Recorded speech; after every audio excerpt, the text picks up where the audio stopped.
What is up, YouTube, and welcome to this stacked video here.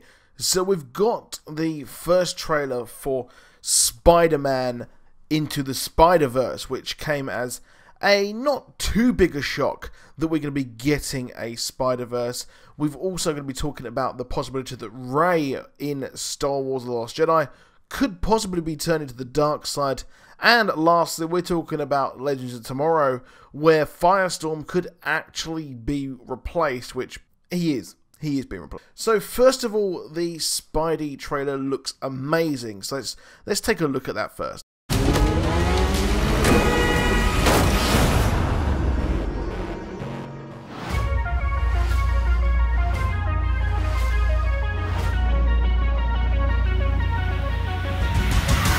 This morning I woke up in the fortress of distortion. I'm at war with my emotions.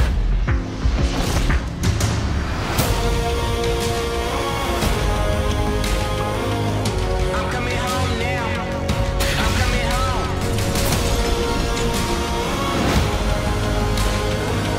Right where I belong now. Right where I belong.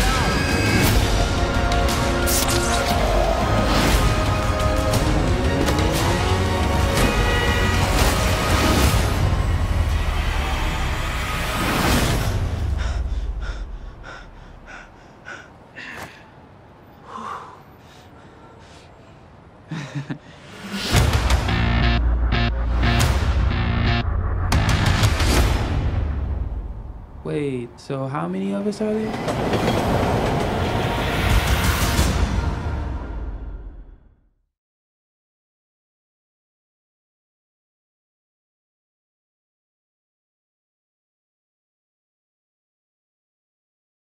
So this is focusing on Miles Morales, who was introduced in Ultimate Spider-Man after Ultimate Peter Parker was actually dead. And then he was brought into the main fold of the Marvel Universe after the event of Secret Wars a few years ago, which I actually quite liked. Secret Wars. It was interesting, it was wild, it was crazy.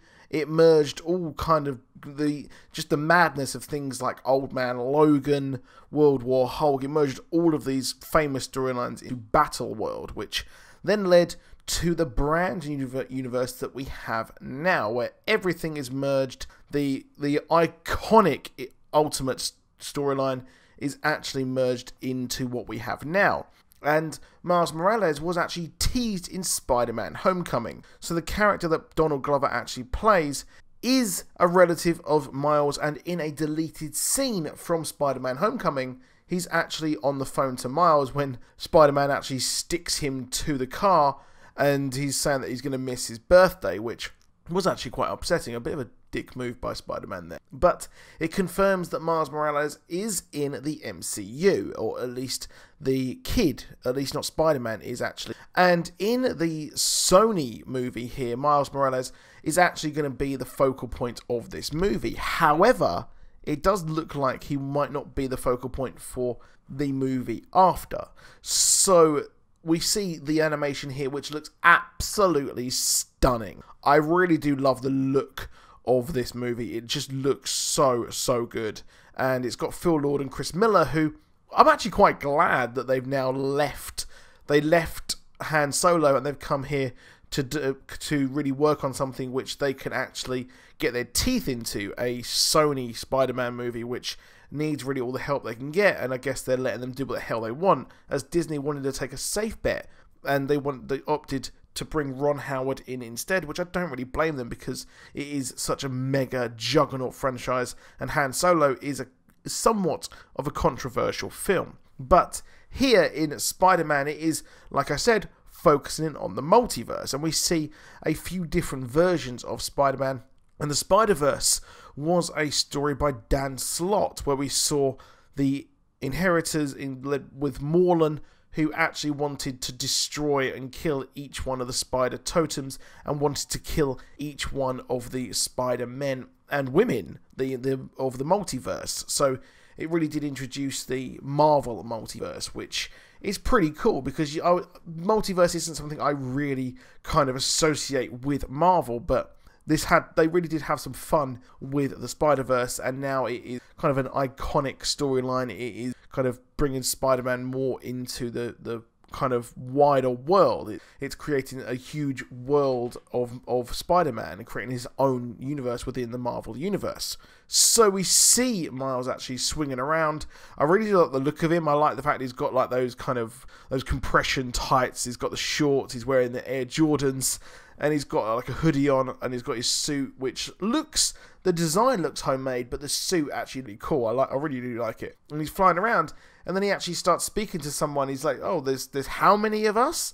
And there are just a ridiculous amount. Obviously, there is Spider-Gwen, which is just a really, really popular character, where in one universe, Gwen Stacy is actually the one who is bitten by the spider, and things like that. The Spider-Man 2099, which again is another stupidly popular character as well. Of course, there is Peter Parker, Spider-Man, which is another kind of, obviously, he's the Spider-Man. In my opinion, he is the one and true Spider-Man. But this could actually link into the MCU by having this Spider-Man universe as its own universe, its own kind of dimension, which is how they could actually fit Venom in. So I expect Venom to be part of this Spider-Verse.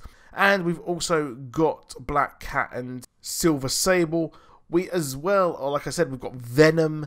We're going to have some really, really crazy stuff going on. We've got a horror movie as well, with more characters from the universe. Now, Liev Schreiber is actually going to be the villain in this movie, so the question is, will he actually play Morlun? I would probably assume that he is. And we've also got, or possibly this will introduce Silk as well, another Spider-Verse character. So there's quite a lot they can actually do with it. It's really interesting. I'm really excited at this Spider-Verse, because Amazing Spider-Man with Andrew Garfield was supposed to open up and make a huge franchise with like a Sinister Six movie. So it looks like they're giving this another go, and it's linking into the MCU by way of having a multiverse, which is really, really clever. So let me know what you think on the comments on that. Are you excited for that movie? And next up, we've got The Last Jedi. The hype is real. I have started my watch. My watch has begun, to quote Game of Thrones, with Star Wars. I have opened up the Blu-ray, and I'm currently halfway through as well watching The Phantom Menace. I actually really like The Phantom Menace. I did really. I'm sorry, guys. Jar Jar over time is like a fine wine. I'm probably going to get some flack for that. I'm sorry, but it is here. Last Jedi is here, and we had a very interesting, very, very weird TV spot. So there will be spoilers for the movie upcoming. So if you want to go in virginal ears, like, you can come back after the movie, because you probably know what's going to happen. But Rey is actually seen holding Kylo Ren's lightsaber.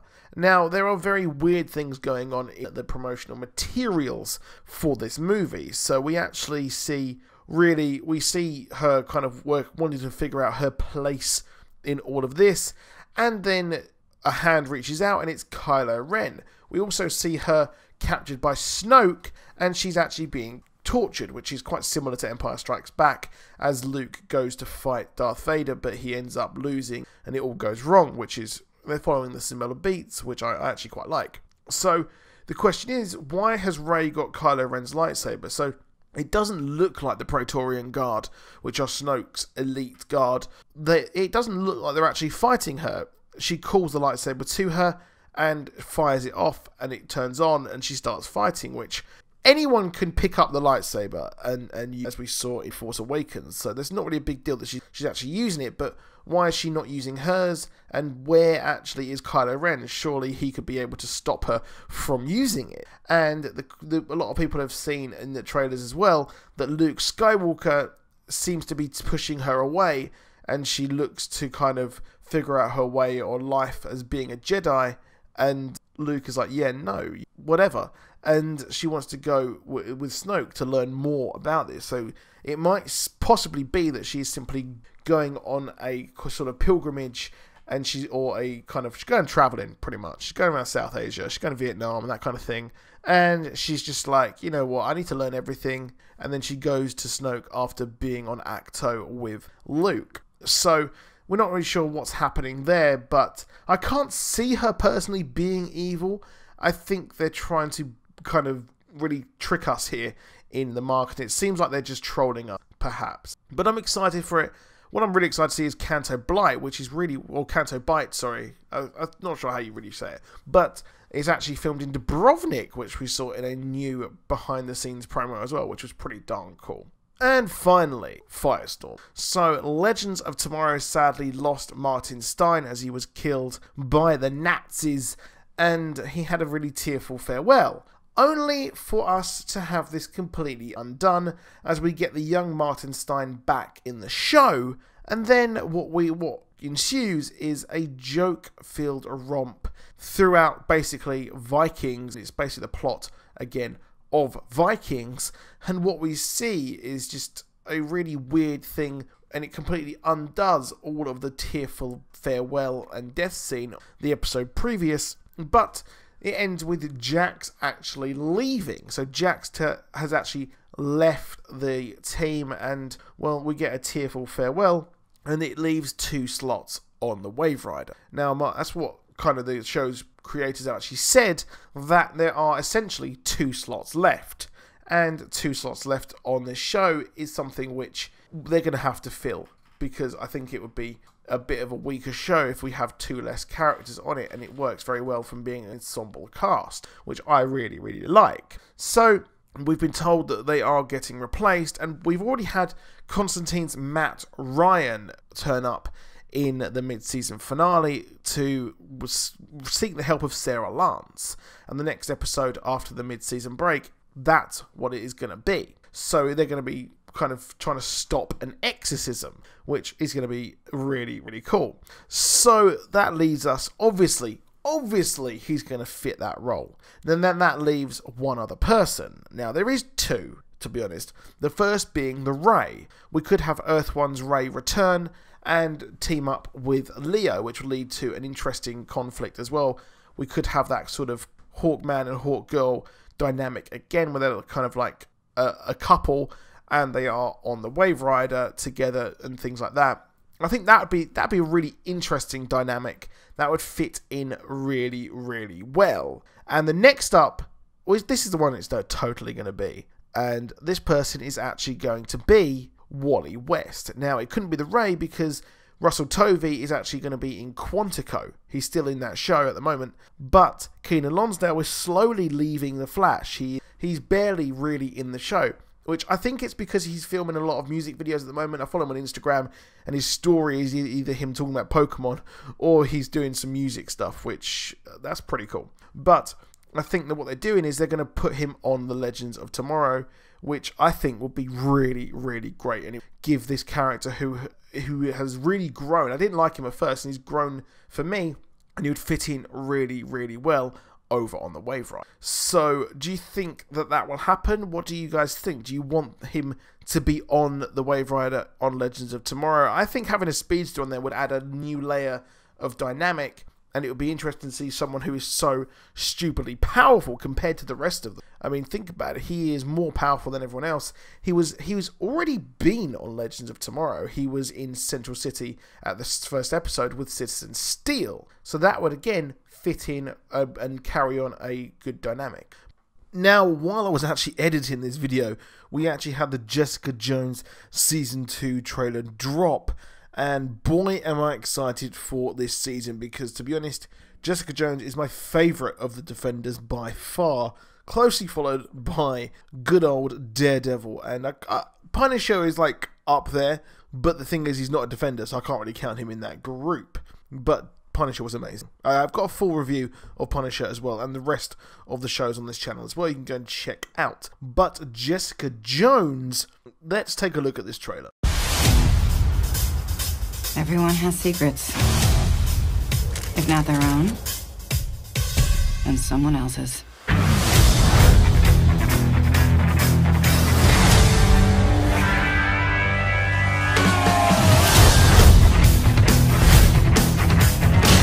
What are you? How did you end up like this? Are you gonna kill me? People actually ask you. It comes up. Knowing what was done to you might help you. What if facing it makes me worse? I've already killed someone.